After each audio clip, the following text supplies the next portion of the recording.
Polda Jawa Timur mengonfirmasi penangkapan dan penahanan aktivis asal Yogyakarta, M. Fahrul Rozi atau yang akrab disapa Pol. Pol juga telah ditetapkan sebagai tersangka karena dituduh terlibat penghasutan aksi demonstrasi yang berujung kericuhan di Kediri, Jawa Timur, 30 Agustus 2025 lalu.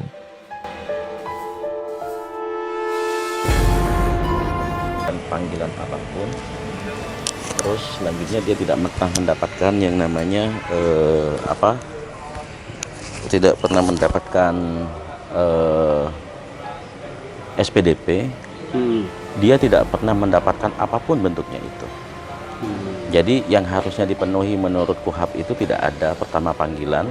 Kalau di dalam KUHAP itu apabila tidak mendatangi tanpa alasan 2 kali berturut-turut, maka kepolisian pasti akan melakukan penjemputan paksa. Ini nggak ada sama sekali. Yang kedua, SPDP itu pun itu sebetulnya menurut putusan Mahkamah Konstitusi kan harusnya ditembusin baik pelapor dan terlapor. Itu nggak ada. Yang ketiga, langsung dilakukan penangkapan di Yogyakarta dengan polisi tidak pernah memberitahukan bahwa statusnya tersangka. Lalu kemudian dilakukan suatu penggeledahan dan waktunya sangat begitu cepat, dan pada waktu itu langsung dibawa ke Polresta Jakarta DIY Yogyakarta, sehingga yang bersangkutan langsung dilayar ke Polda Jatim. Akhirnya kami terima di Polda Jatim dan sampai hari ini masih kami dampingin tambahan BAP. Karena mulai dari kemarin dari penangkapan itu dimulai dari jam 00.30 sampai jam 15.30 kemarin. Jadi minggu ya minggu. Nah, sehingga hari ini hari Senin kami mendampingin BAP lanjutan. Nah, perlu diketahui bahwa beberapa alat bukti dan bukti-bukti semacamnya itu kami masih belum menerima namanya berita acara penyitaan barang bukti sampai hari ini. Jadi itu yang perlu ditekankan, bahwa ada beberapa yang memang dibawa oleh penyidik, salah satunya identitas, buku, dan lain sebagainya. Namun hal ini kami masih belum menerima berita acara penyitaan tersebut. Jadi itu perkembangannya.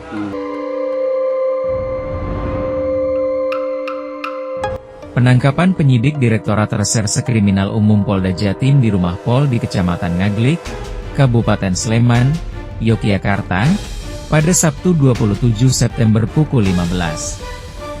Penangkapan dilakukan tanpa kehadiran keluarga Pol di rumah. Penyidik mengaku berkoordinasi dengan RT dan RW setempat sebelum melaksanakan penangkapan dan penggeledahan. Lalu menghubungi pihak keluarga melalui sambungan video call dengan kakak Pol di Batam. Kami masih mendiskusikan ini dan masih melihat beberapa administrasi pidananya Mas Paul atau klien kami ini untuk melakukan upaya-upaya hukum selanjutnya. Kami masih mendiskusikan itu karena tidak hanya LBH Surabaya, tapi beberapa koalisi nantinya akan bergabung sebagai tim advokasi. Selain Paul, ada lagi nggak dengan kasus serupa yang sedang dialami Paul di Polda Jatim, dan itu juga menjadi atensi atau itu sebetulnya LBH diminta juga untuk mendampingi mereka? Ada beberapa di Kediri itu sebetulnya mulai dari penangkapan Bima dan Sam Umar, terus kemudian masuk ke Faiz. Jadi kalau kita mau lihat BAP-nya di beberapa orang-orang ini, sebetulnya polisi mencoba untuk mengaitkan satu sama lain. Oh gitu. Tapi dari peristiwanya Faiz, kami juga sebagai kuasa hukumnya, bahwa kami membaca di beberapa BAP itu tidak ketemu dengan Sam Umar dalam hal peristiwa diskusi dan lain sebagainya. Termasuk juga si Faiz ini mau dipertemukan juga dengan beberapa BAP yang lainnya, jadi yang kerusuhan dan lain sebagainya. Intinya yang Faiz itu yang sangat mencolok bahwa dia diarahkan kepada itu. Untungnya teman-teman tetap mendampingin dan bahkan menyampaikan apa adanya. Faiz itu sebagai pelajar begitu, Mas. Ikut juga. Tapi sejauh ini Polda Jawa Timur telah mengamankan 9 pelaku dan telah ditetapkan sebagai tersangka. Dengan rincian 1 tersangka di masa dan 8 ini pelaku anak. Penetapan tersangka terhadap Pol ini berkaitan dengan kasus demonstrasi yang berujung kericuhan di Kediri. Kasus itu sebelumnya juga menyeret tersangka lain berinisial Sa. Penyidik menduga Pol berperan aktif berkomunikasi dengan Sa untuk melakukan penghasutan dalam aksi ricuh di Kediri. Pol dianggap melanggar pasal 160 KUHP, Yungto pasal 187 KUHP, Yungto pasal 170 KUHP, Yungto pasal 55 KUHP atau turut serta melakukan penghasutan. Cuma mengatakan gas, tidak apa-apa, ayo monggo. Dia menanyakan update bagaimana masyarakat kemudian menanggapi soal masalah dinamika negara hari ini. Diskusi-diskusi itu aja yang ditanyakan. Jadi bukti-bukti yang kemudian ada ditunjukkan kemarin pada saat berita acara pemeriksaan itu hanya berputar di situ saja. Jadi sebetulnya kalau bicara tentang masalah pidana maka itu ada kausalitas. Di mana kausalitas itu ada sebab, ada akibat. Ini nggak ada keterkaitan sama sekali soal masalah kerusuhan, soal masalah posisi Paul di Kediri itu ada di mana, nggak ada. Jadi posisi Paul pada waktu itu memang posisinya nggak di Jawa Timur. Jadi inti dari kemudian hari ini diperiksa di Polda Jatim dilakukan penahanan itu sebetulnya prematur menurut kami sebagai kuasa. Sejauh ini Polda Jawa Timur telah mengamankan 9 pelaku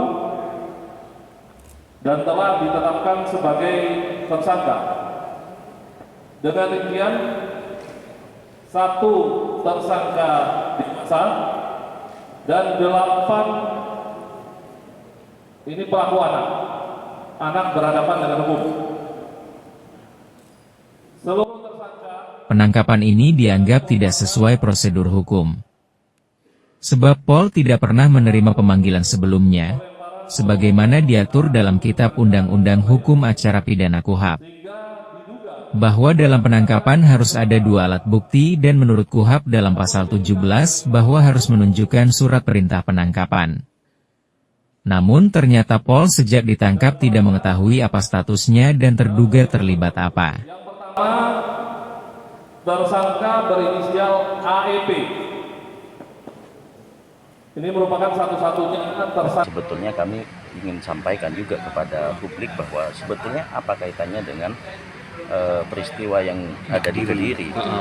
Nah, harusnya kan sebab akibat atau kausalitas itu kemudian polisi mampu untuk membuktikan publik begitu minimal. Jadi ketika ada seorang yang berbuat dan itu adalah perbuatan melawan hukum, maka kemudian orang tersebut yang dilakukan penangkapan, bukan kemudian orang-orang yang mencoba berpikir secara kritis, melakukan konsolidasi, apakah ajakan demo, apakah ajakan diskusi, itu pidana? Enggak pidana. Jadi apapun bentuknya, konteksnya, itu yang kemudian dikait-kaitkan dengan diskusi-diskusinya anak muda ini, begitu. Polda Jawa Timur telah mengamankan 9. Tim Advokasi Kontra Surabaya mengungkapkan fakta temuan kasus penangkapan dan penahanan polisi pada peserta aksi demonstrasi di Surabaya pada tanggal 29 dan 30 Agustus 2025 dinilai yang tidak profesional dan melanggar prinsip-prinsip HAM. Maka mendesak Polri untuk merubah pendekatan dalam penanganan aksi massa dengan lebih mengutamakan dialog tanpa kekerasan. Apa ya, yang terjadi hari ini memang polisi itu secara serampangan melakukan penangkapan terhadap demonstran yang kemarin, bahwa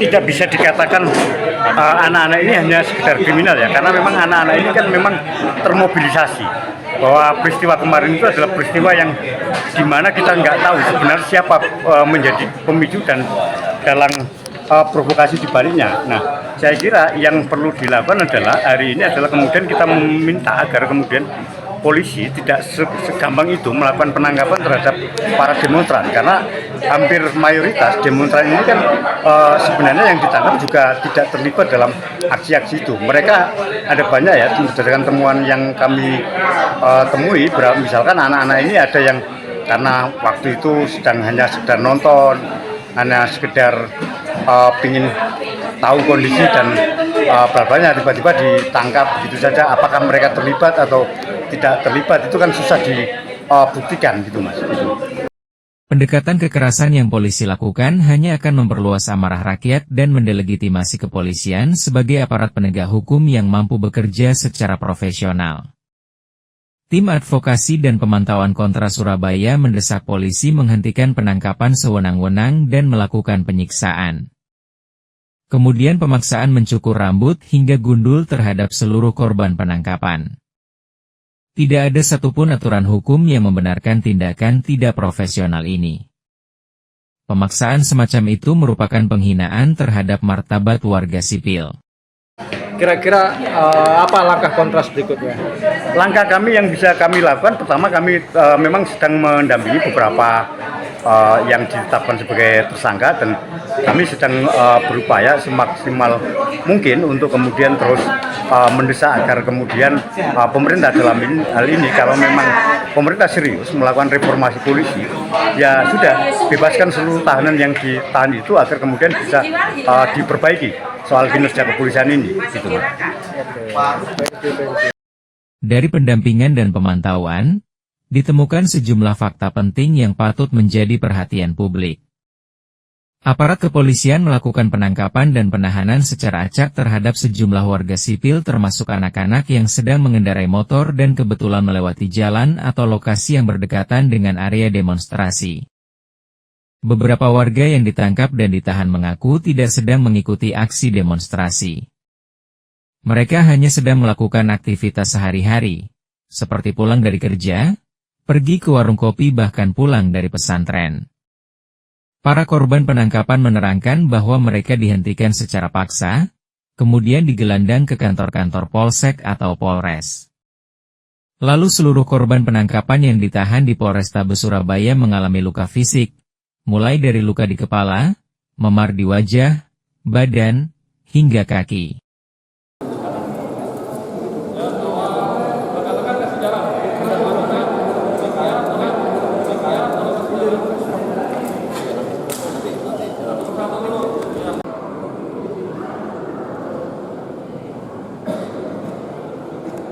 Nah, ceritanya waktu kamu melakukan aksi itu?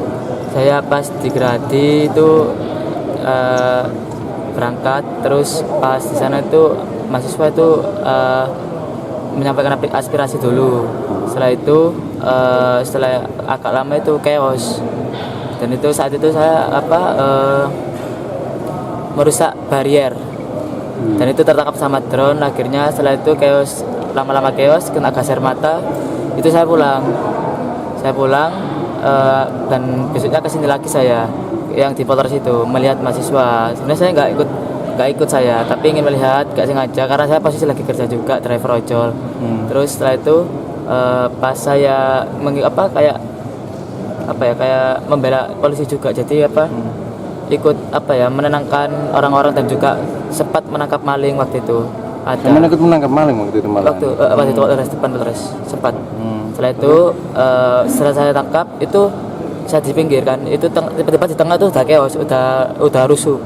Akhirnya saya ikut polisi menenangkan para demo. Setelah itu saya kan lihat motor saya udah diambil sama polisi, masih kayak dimasukkan, diamankan. Nah itu saya samperin, pas saya samperin saya ketangkap juga. Pas ditangkap terus di drone ada barang bukti kalau saya itu di Gradi ikut juga. Tapi kamu memang ikut melakukan kerusuhan? Iya, waktu di Gradi saya ikut. Itu hari apa, Mas? Bisa ditegaskan? 29 Agustus, waktu awal itu. Iya, awal itu. Melakukan apa? Perusakan apa? Berarti hari perusakan barier. Barier. Juga kayak ayo gitu. Kamu menjarah barang enggak? Enggak ya. Enggak ngambil barang. Enggak, sama sekali enggak. Ikut membakar. Namanya siapa? Oh, enggak saya. Namanya siapa, Mas? Saya Rivaldo, asal Surabaya, warga Surabaya. Beberapa korban bahkan mengalami gangguan penglihatan dan harus menutup mata dengan perban. Para korban menyatakan mereka dianiaya dan dikeroyok aparat kepolisian, termasuk oleh anggota Brimob, pada saat penangkapan atau selama ditahan di Polrestabes Surabaya. Berdasarkan fakta-fakta tersebut, maka sungguh memprihatinkan atas tindakan aparat kepolisian yang tidak profesional, minim akuntabilitas, dan melanggar prinsip-prinsip HAM.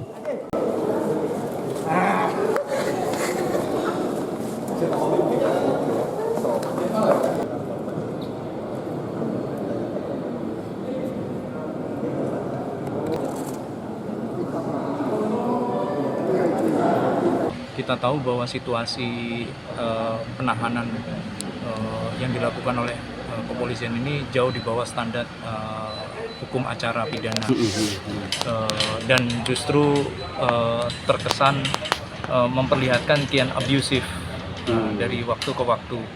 Nah, yang kedua, sayangnya sampai hari ini semua proses yang sangat abusif ini dianggap normal atau biasa-biasa saja.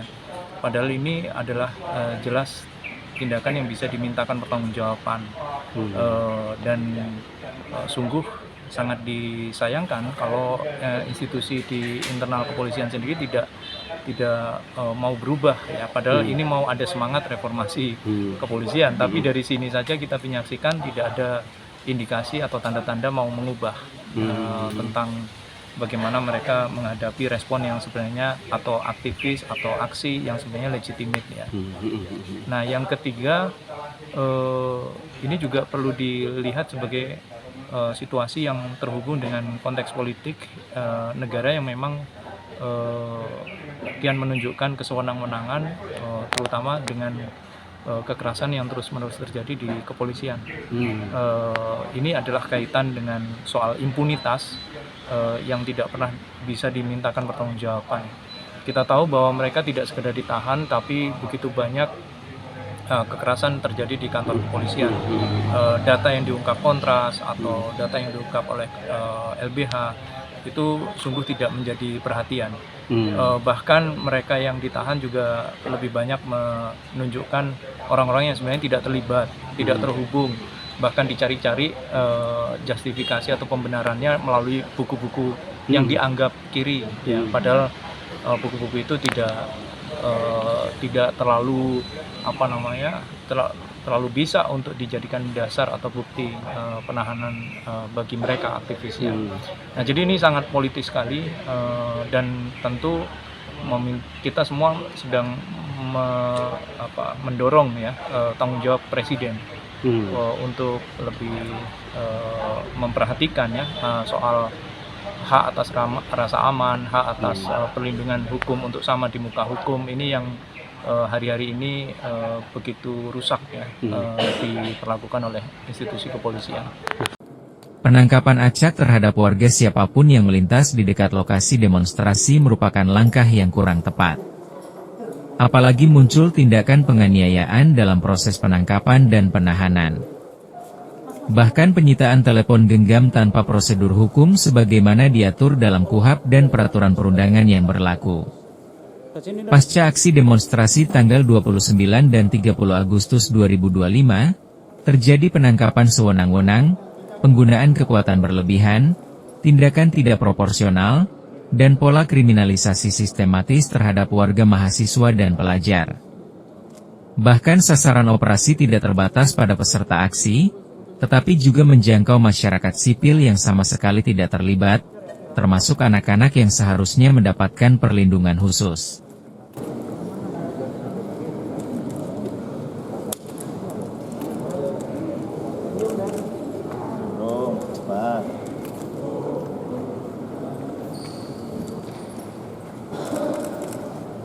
Yang kita sedang saksikan hari-hari ini kan justru memperlihatkan wajah kitab undang-undang hukum acara pidana kita itu justru memberi jalan polisi untuk abusive. Ya, sementara kita tahu kalau dikaitkan dengan hukum acara di berbagai negara yang lain, untuk menahan itu harus persetujuan hakim. Nah, ini nggak bisa sewenang-wenang seperti ini gitu ya. Sehingga kalau kita mendorong atau mendesakkan proses pra-peradilan, ya itu bisa juga dilakukan sebagai mekanisme, tapi kita tahu bahwa efektivitasnya jauh dari harapan publik. Seringkali rasa keadilan itu diabaikan justru dengan pra-peradilan yang tidak pernah dianggap sungguh-sungguh memberi perlindungan hak warga ya, apalagi mereka yang sudah mendapatkan kekerasannya, dan itu terbukti di banyak kasus. Nah, langkah yang perlu dilakukan justru hari ini kita mendesak momen yang penting ya untuk mengubah atau mereformasi kepolisian itu secara sungguh-sungguh melalui Satu, bebaskan seluruh mereka yang ditahan ya dalam jumlah besar ini, karena ini jelas kalau tidak sungguh-sungguh diatasi dengan cara membebaskan mereka, nonsens itu reformasi kepolisian. Jadi jangan berharap banyak dengan reformasi kepolisian kalau jumlah 970 itu tetap berada di kantor-kantor Polda. Gitu ya. Nah, yang kedua, dukungan ini bisa diupayakan oleh Presiden sebagai orang yang paling bertanggung jawab atas situasi melemahnya ya perlindungan hak dan hak atas kebebasan sipil. Dia membebaskan koruptor bisa. Ngasih abolisi amnesti bisa ya. Dia bikin amnesti. Sementara ini mereka yang anak-anak muda yang punya harapan besar ya untuk bisa menikmati pendidikan ataupun hak-hak azazinya, itu seharusnya lebih bisa dilindungi oleh Presiden. Dan yang ketiga, ini yang terus kita dorong ya, kalau memang Presiden ini sungguh-sungguh mau mengubah proses-proses pertanggungjawabannya itu supaya lebih akuntabel, kenapa tidak dibikin TGPF, tim gabungan pencari fakta, karena itu jauh lebih bisa dipercaya oleh publik daripada tim reformasi yang diserahkan di institusi kepolisian itu sendiri. Saya tidak menyebut terobosan, tapi ini hal yang sudah pernah ada di dalam praktek tata negara kita di Republik ini. Persoalannya adalah ada nggak komitmen politik Prabowo. Data Polda Jatim melaporkan 997 penangkapan, terdiri 582 dewasa, dan 415 anak-anak. Sementara 682 orang telah dibebaskan, 315 lainnya masih ditahan sebagai tersangka. Untuk secara nasional, data resmi Polri telah menahan 951 orang. Oleh karena itu, sangat mendesak segera membebaskan seluruh warga korban penangkapan selama demonstrasi 29 dan 30 Agustus 2025 tanpa syarat. Serta polisi harus meminta maaf secara terbuka kepada warga, keluarga korban, karena telah mempertontonkan praktik penangkapan sewenang-wenang, penganiayaan, serta penyelidikan yang tidak profesional.